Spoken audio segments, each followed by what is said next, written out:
Hello everyone, TLSG here, back again with another daily Marvel Snap video. So today we still have the featured location, the Nexus, in effect, and this video took me a lot longer to film than I have ever put into one. And the reason for that is I was testing out a lot of different deck lists. I would find one that felt decent, so like an anti-Nexus list that ran like goblins and debris rocks and Polaris to pull cards over. But just overall, none felt phenomenal. I would win a few, then I would go on a huge loss streak. Then I would win a few, and just none of them felt good enough to feature. And so along that path, I actually got beat by a user named Backtune 2 times in a row with a Wong play. One time I won the Nexus and I still lost. The other time they absolutely blew it out of the water in the Nexus and I had no shot. They beat me by like 30 points in every single lane. And so I took the core cards that I saw them play from their deck list, and then I adapted it to what I thought would be good fillers in the other locations. So the key idea of the deck is that you drop a Wong on 4, a White Tiger on 5, and then an Odin on 6. That will pretty much fill up your entire board with 7 powered White Tiger tokens. Those can't be Shang-Chi'd, they can't be Enchantress, they can't be countered other than if they drop a Cosmo into the Wong lane. But that allows you to pretty evenly push power into all 3 locations. So if you do happen to lose the Nexus, most likely you only lose it by a small margin. And then a lot of deck lists are pushing as much power and all of their resources into that one lane. And so if you just barely lose the Nexus, we have enough resources in those other 2 lanes that we should be able to swing those, even though they have the advantage from the Nexus power push. And so let's run through the deck list really quickly before we jump into a few games. So first up we have Sunspot. He's an early game kind of tempo card. We're able to get him out onto the board. If it turns out that we need to pass a few turns because we don't have the key combos in hand, he can grow and kind of absorb some of that downside for us. And then we have Iceman. A lot of cards with the Nexus are playing to curve. So as you get into your 4, 5, and 6 cost cards, a lot of times you need to play those to a very specific curve. And if you can disrupt one of those cards, it makes it really hard for them to find a win condition. And a lot of times Iceman might steal you the game. And then we have Scorpion. If we drop Scorpion early enough, we can impact 3 or 4, maybe even 5 cards from the opponent's hand. And it offers us a lot of like kind of long-term value. So if we hit an Iron Man, if we hit a Mystique, that makes them much less potent. And then even if we just hit a regular card, sometimes that -1 is going to be the determining factor between winning or losing. And then we have Ironheart. Ironheart is going to be great to be dropped behind or after a Wong. You can then re-trigger it with Odin, or sometimes you're just going to drop this on the board as a way to kind of push some power across the board into hard to reach locations. And then you always have the opportunity to use your Odin on it at the end of the game. But it just gives us a little bit more flexibility in being able to kind of push some power onto the board when we need it. And then we have Wolfsbane. Wolfsbane is going to be a good card, especially if we end up using Odin in that lane that has Wolfsbane. Initially, we may only hit 1 or 2 targets with Wolfsbane, but once Odin comes back in and re-triggers that ability, she will buff herself up further. She can start snowballing really quickly if we can drop her kind of in the right order and in the right location. And then next up, we have Juggernaut. Juggernaut's going to be kind of sneaky. We can drop Juggernaut into the Nexus lane on 5 to push out whatever big late game power push they're trying to push into that lane. We can then Odin on 6 into that Juggernaut lane or the Nexus lane to push out whatever they drop on turn 6 as well, really mitigating what they can do in that lane for the last couple of turns of the game. And then we have Wong. Wong is our kind of high roll or win condition. If we get Wong and drop him on curve, dropping a White Tiger afterwards, dropping an Ironheart afterwards, both feel really, really good. Dropping a Wolfsbane afterwards into that kind of key lane, or even a Gamora, if we are pushing into like that Nexus location, Gamora is going to be huge. Wolfsbane is going to be huge. And then we can follow that up with a Doctor Doom and Odin to really emphasize and elevate our win condition and our power presence across the entire board. And then we have a little bit of tech in the Enchantress. So I anticipated running into a lot of like Omega decks, a lot of decks running Iron Man, or a lot of really strong ongoing abilities to try to sneak away and win the Nexus location. And so Enchantress can come in and absolutely wipe those out of the board. So if they're running a Cerebro deck list, if they're running a Patriot deck list, a Mr. Negative deck list, if they're still running those, Enchantress can come in and win us the game And a lot of times you can get 4 to 8 cubes out of it because they might not be anticipating an Enchantress play. And then we have White Tiger. White Tiger is going to on reveal add a 7-power Tiger to another location. This is decent by itself, but whenever you combine this with a Wong that all of a sudden sends 2 7-power tokens onto the board, if you then follow it up with an Odin that will send 4 more onto the board to offer a large amount of power presence across the board, not just in one lane. And so then all of a sudden we can impact a lot of locations relatively easily. And then we have Gamora. She's going to have the on reveal if your opponent played a card here this turn, +5. A lot of times by turn 5, we can pretty realistically understand or guess where the opponent is going to play their cards. We can play Gamora. She becomes a 5-cost 12-power card. If we're planning on doing an Odin into that lane on the last turn, she can then re-trigger and get an additional 5. And then we can re-trigger any other on reveals that are in that location as well. And then we have Dr. Doom. Dr. Doom is going to be an alternate win condition. If we don't draw into Wong, if we don't draw into White Tiger, Dr. Doom is going to be a way that we can push power across the board to be able to impact multiple lanes relatively easily. And then finally we have Odin. The way that Odin interacts with Wong is absolutely phenomenal. We're able to double trigger all of those on reveal abilities. So Odin will trigger twice, which will re-trigger those on reveals twice, making for some incredible snowball style effects. So if you hit a Wolfsbane and a White Tiger, that is going to trigger both of those essentially 4 more times when you drop the Odin into the Wong lane. And it's really hard to compete with whenever you get that order and whenever you get that draw line in that order. But that is the deck list. We are going to go ahead and jump into a few games. I hope you guys enjoy. All right, so first up we have HydraKing, and the first location is Camartage, which works pretty well for our deck list. I want to throw Iceman there, but at the same time, I want to save that space for like a White Tiger or something a little bit more impactful. We're going to go ahead and do it. We're going to go ahead and throw Iceman there. We might end up doing Wong and then like a Wolfsbane, Wong, and then a White Tiger. Just really depends on what they end up playing. So let's go ahead and skip turn 2. Second location is the Lechugia. We don't want to play cards there for quite a while. We don't want to accidentally draw into or shuffle any rocks into our list. Okay, so they play an Ant-Man, which is okay, interesting. Interesting for the Camartage location at least. So we can do a Wong and a Dr. Doom, which is going to send just gonna send 4 Doom bots here and here. I think that's fine. Let's go ahead and do the double Wolfsbane here. Next turn we can do Wong, and then on the last turn we can do Dr. Doom, and that's gonna send 20 power into the middle and the far right lane. Absolutely nuts. Ooh, so they do a wave. Interesting. Maybe we don't do Wong here, but instead we do Dr. Doom. Because then if by the end of the game we draw into Odin, we can re-trigger Dr. Doom twice. We can re-trigger Wolfsbane twice. It leaves us quite a bit of flexibility. So let's go with that play line. I'm curious what they're going to drop after they did a wave. So they drop a Sarah. So they are going to get some discounted cards for the rest of the game. They could do a magic play here if they were feeling incredibly bold. They could do a magic play. Where do we think they play? We could try to combat it with like a Juggernaut and Ironheart. I think we try to combat it with the Gamora instead. If they play into Muir, they play everywhere but the Muir Island, unfortunately. I mean, and they run a Psylocke. What are they? Are they running a negative serotonin or a negative list? I guess a negative serotonin would be accurate. This will trigger White Tiger twice to send it here and here, or we could do Ironheart twice here. Oh, we have 2 turns left. We have 2 turns left. Where do we think they drop power? Let's assume that they drop power into Muir Island this turn. Or do they save it for next turn? I think they save it for next turn. Let's go with the double Ironheart. The rest we're just going to skip for now.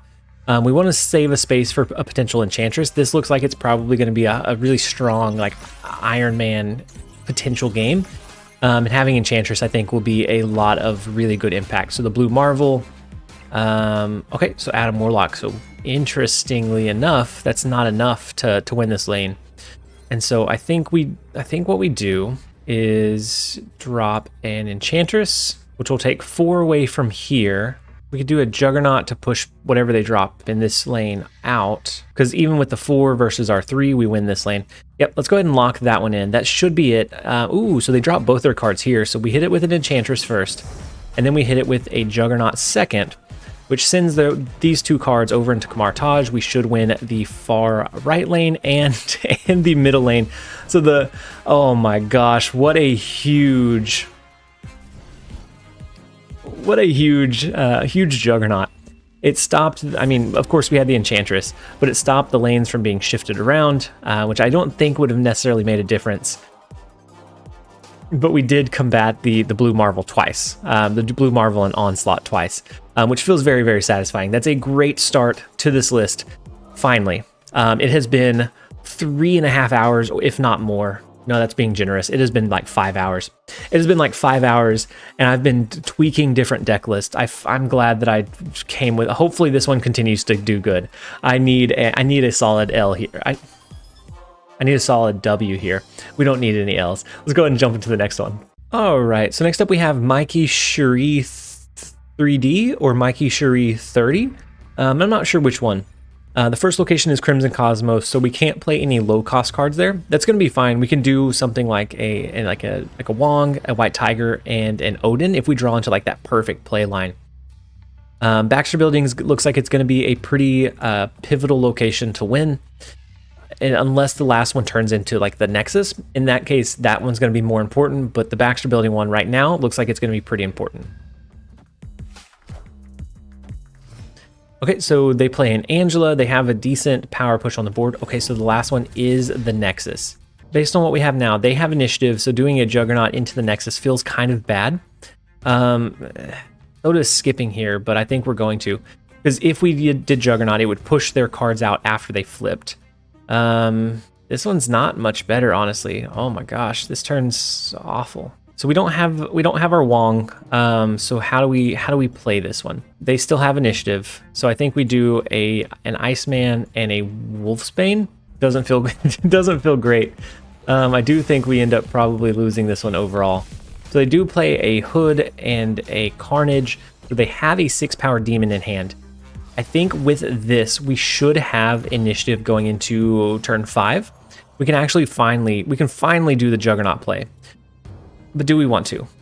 So they have a 6-power demon. We could do Gamora. That should give us a pretty decent play here. I think we go with the Gamora. I like the idea of pushing the cards that they drop here out. I'm torn. So this is a 12-power play. I think they probably play 6, 7, 8. They play more than 12 power here. Yeah. Let's push it out. Let's get it out of here. We don't want that. We don't want that negativity in our lives. So let's push it out of here.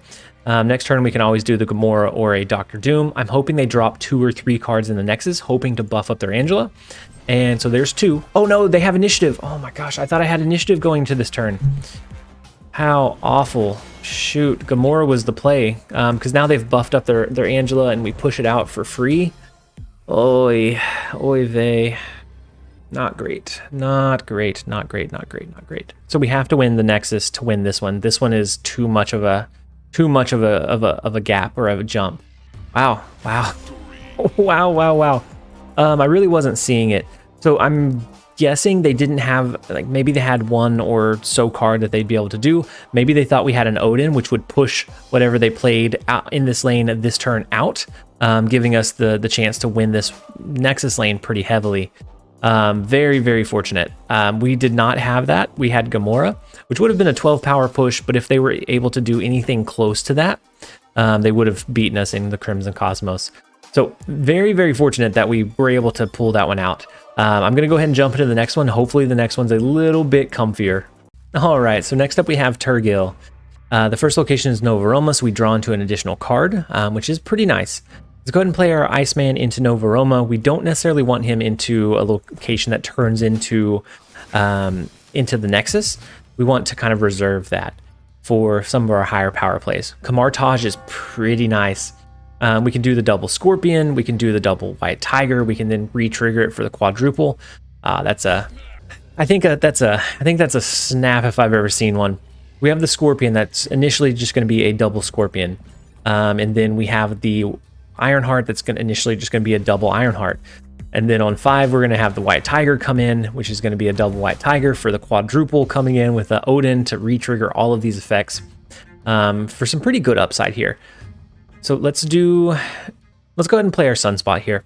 We'll see what gets pulled into X Mansion. We're going to go to the X Mansion RNG casino, see what happens.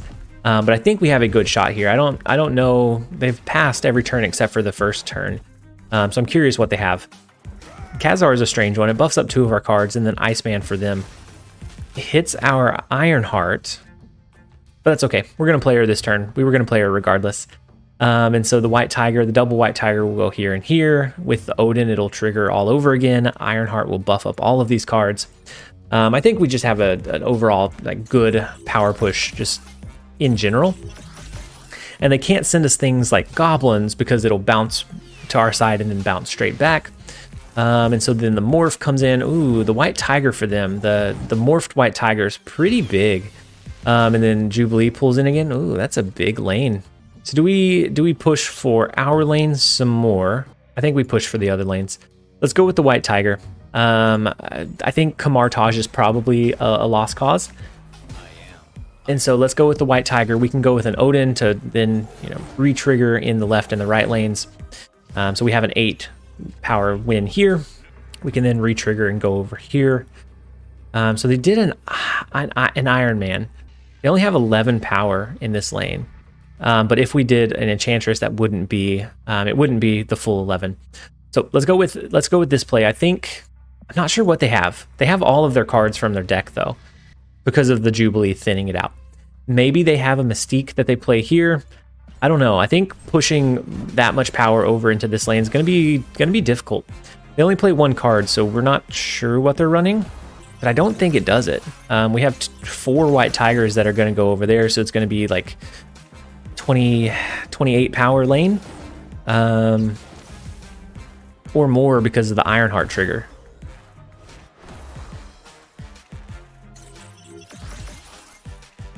So there's the second Ironheart. Now the second White Tiger coming in. So we have the 32 power lane. The Hobgoblin's not going to do it. It's not going to do it, my friend. Not quite enough. We win the left and the right lane very, very heavily. We actually came really close in Kamartaj as well because of all the Ironheart triggers. Very fortunate location for us with this deck list. That is three wins in a row. Thankfully, that it is finally feeling like we are having some luck. We had a absolute tear of terrible luck. We just had to kind of weather the storm, trying to play it, as level-headed as possible. But it's good to finally be winning some. And for clarification, the losses that we were having were not with this deck list. So far with this deck list, we are 3-0. I think we're actually 5-0 because we did a little bit of testing. The losses were from other deck lists and trying out different other combinations and things, and it just wasn't working very well. And so then flash forward 5 hours from then, here we are. So we have had an absolute bender of a Marvel Snap like marathon tonight that I was not prepared for. I was not anticipating this. So they drop a Mysterio. That probably is the fake one over here because that is the hollow location. They probably have a way to either destroy it or they're fine with it getting destroyed by itself. We can do a Juggernaut to try and push whatever they drop here out. I think we do. If they do like a Deathlock, maybe we get it to destroy their monster here. That would be, oh, we misjudged it. Whoa! It's the Cerebro 5. This is the Cerebro 5. The 5-iest of Cerebros.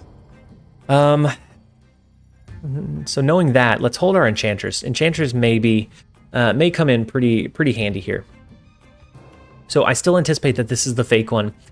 We have to assume that this is the real one and that this is the real one. But just in case, let's go with a Wolfsbane into Hollow to make sure that we don't lose this location. Yeah, and they don't play there, so this one is the real one. And then this one. And so then the Miles Morales that they just play naturally for 4 cost. And we're coming into pretty late game doings now. And so let's go with a White Tiger here. If it pushes here or here, then we're going to be able to overcome the 5 power. I anticipate that they probably, if they're going to do their Cerebro, they're going to have to start stacking some of that on the board. So the Sarah does help a little bit. They can do, that brings Dr. Doom down to 5. Oh, and it feels bad. We have initiative.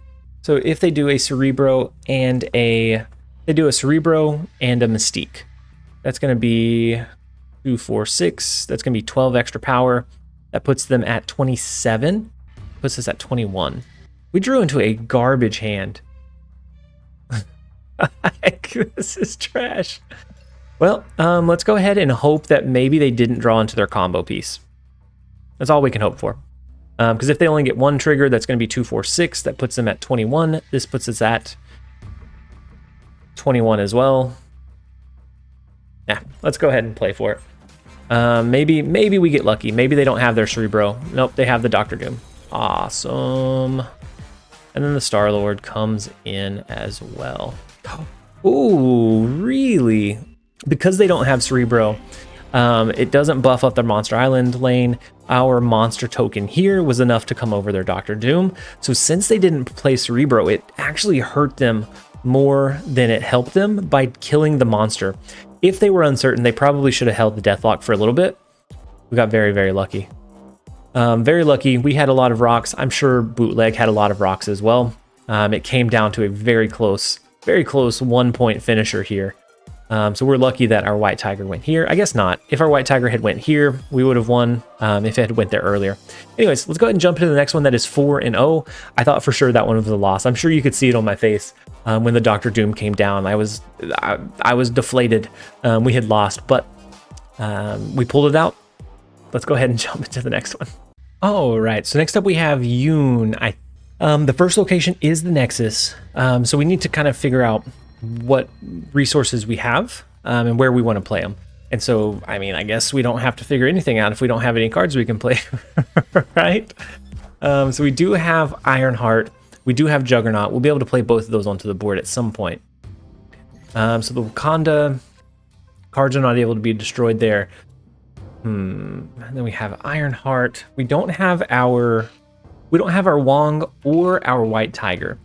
And so I think because of that, I do want to play into the Nexus. I don't know how many other cards we're going to be able to push into that lane. And so let's go ahead and lean all the way in. So what are they running? So they dropped a wave into the Carnage lane. Interesting. We can do Dr. Doom. As long as we kind of mitigate our power and we have a close match in the Nexus, even if we end up losing it, if they didn't really invest any resources into the other lanes, then that should be enough for us to win. Okay, so they drop a death, and then do they do a Taskmaster here? Is that what they're pushing for? So I think we go with a Juggernaut into the Nexus that will push out whatever they play this turn. That'll push it out. We can do an Odin into this lane, or we can do an Odin here next turn. Oh yeah, we got it easy. As long as we hit a decent target here and they don't shift the location, next turn I think Odin play here is going to be the direction that we want to go. And so let's see what they drop. Probably a Taskmaster. No, it's a Hobgoblin. Oof. But our Juggernaut will actually send that away. So that clears up the space for us. It's so weird, that interaction. And so we could do an Odin here, which would send the Goblin here. It would send a Doombot here. But I think we do this. This is going to give us a 7-point lead in the Nexus. As long as what they drop, I guess it doesn't really matter. It should be fine. It should be fine. We're not going to talk ourselves out of it. So they drop a Chavez, but unfortunately, we are going to reactivate our Juggernaut. We're going to push that one straight on out as well. We win in the Nexus and the Gia. They win Wakanda, but that's fine. They can have one. We will have the many. So that is actually 5 in a row. Let's go for one more win here. We're going to push our luck. Actually, at 6, we played a bot in between here, but in between the last video that I showcased and this one. But this deck list has been phenomenal. Let's go ahead and do one more. See if we can get the perfect 7-0 game, 6-0 that we will actually showcase. All right. So next up we have Wrench, and the first location is the Vault. So we do want to play a little bit of power there. Just because the Nexus may not turn up every single game, we don't want to rely on it potentially being there. So we do have Wong in our starting hand, so we're going to be able to potentially do the big Wong into White Tiger into Odin play. And then the last location is the Avengers Compound. So we are going to be able to do Wong into something into Odin, so maybe it's Wong into Ironheart into Odin. depending on, ooh, so the Cerebro. So is it Cerebro 2 or is it Cerebro 8? Are they running a Cerebro 8 on us? And do we worry about it? How much do we respect the Cerebro 8? Or 2, whatever it is, I have no idea. It's gonna make it where we can't do the Wong into whatever we want. But this makes sure that their Cerebro is gone. It makes sure that the Mojo benefit's gone as well. What a strange combination. I've never seen the Mojo with the Cerebro. So I'm gonna respect it. I'm gonna cancel it out. Oh, it's a Mr. Negative list. And so they're not actually running Cerebro. It's just something that could get inverted. Potentially. Oh my gosh. Phooey. All right, so I think we go with a Wong. I don't think it's Wong to go with a Wong. I think next turn we can go with a double Dr. Doom. That will send 10 power here and 10 power here. It's either that or we go with a Gamora this turn. Maybe that's the play line.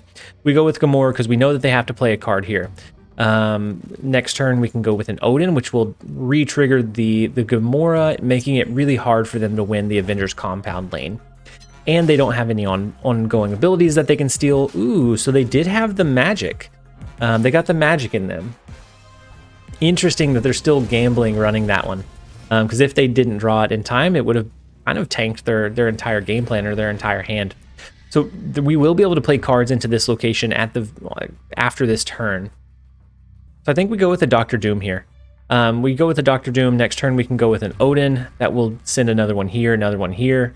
I think we're absolutely fine. We could try like a cheekier path where we do a Wong and an Ironheart on the final turn, but I don't think we need to. So they have the black and white Bishop, which is nice. And then they have Sarah, so they are going to be able to flood the board with quite a bit of power, but I just don't think they can come over our power level. They have an inverted Iron Man that's 10 power. I mean, maybe they come over us in Miniaturized Lab, maybe they come over us in the Vault. But I think with an Odin, that would re-trigger Gamora if they played here. That would re-trigger Dr. Doom. It would have put 10 here. It would have put us at 16. So an inverted Iron Man was not enough here. An inverted Iron Man here, of course, would have made it hard for them to win this other location. And maybe they didn't even draw into that play line or get it inversed. So that doesn't feel as climactic as I would have liked, but we did beat a Mr. Negative, and that always feels fantastic. So I am going to go ahead and end the video here. It has been the longest session for a video that I have ever done. I wish I would have found the White Tiger Ownerville list a little bit sooner, because it is very, very strong with the Nexus. I was focusing on pushing either all of our power into the Nexus or shifting the Nexus away from that centralized location, when in reality, if you are close to winning in the Nexus, but you blow them out in the other two locations, even though they get the extra power from the Nexus, you're still going to win. You win the other two. And so overall, this deck list feels really, really solid. I did drop one game against a bot between last game and this one, so we are 7-1. But overall, for the featured location and for this list, that feels incredible. Really, all that you need for this one is Wong. I think you could even replace Dr. Doom. That's just kind of a secondary win condition for you. But I hope that you guys enjoyed the video. If you did, make sure to leave it a like and a comment down below. As always, this has been TLSG. Later, guys.